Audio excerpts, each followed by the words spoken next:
25 जुलाई 2026 देवशयनी एकादशी। इस दिन प्रसाद में यह एक चीज श्रद्धा से जरूर ग्रहण करें।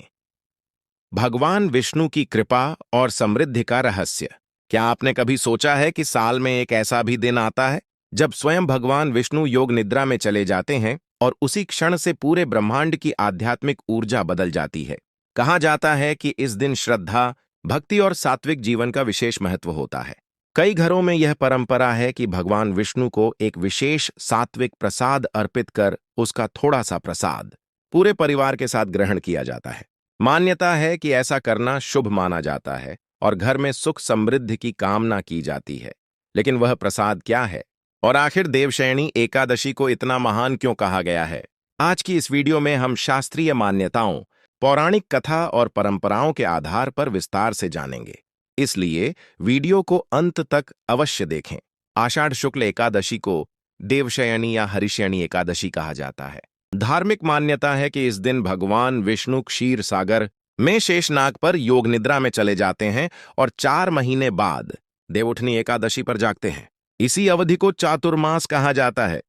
इस समय विवाह जैसे कई मांगलिक कार्य परंपरागत रूप से स्थगित रखे जाते हैं और साधना, जप, तप तथा सेवा को विशेष महत्व दिया जाता है। मान्यता है कि जो व्यक्ति इस दिन सच्चे मन से भगवान विष्णु की आराधना करता है, वह अपने जीवन में सकारात्मक परिवर्तन अनुभव कर सकता है।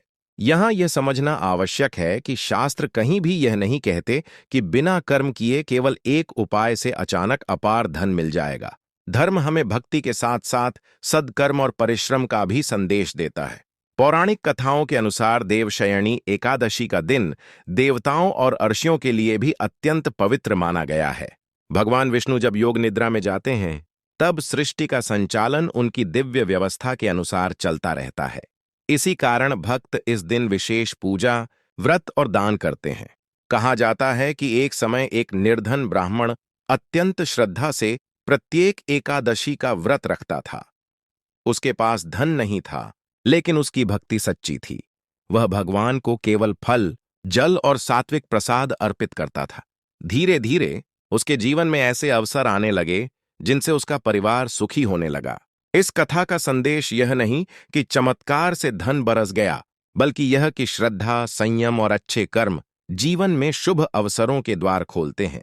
अब बात करते हैं उस परंपरा की जिसके बारे में लोग सबसे अधिक जानना चाहते हैं। कई क्षेत्रों में देवशयनी एकादशी के दिन भगवान विष्णु को मखाने की खीर का भोग लगाया जाता है। कहीं कहीं पंजीरी, फलाहारी प्रसाद या पंचामृत भी अर्पित किया जाता है। मखाना सात्विकता और पवित्रता का प्रतीक माना जाता है। पूजा के बाद भगवान को अर्पित किया गया प्रसाद पूरे परिवार में बांटा जाता है। ध्यान रखें, शुभता का कारण केवल मखाना नहीं, बल्कि भगवान को अर्पित किया गया प्रसाद है।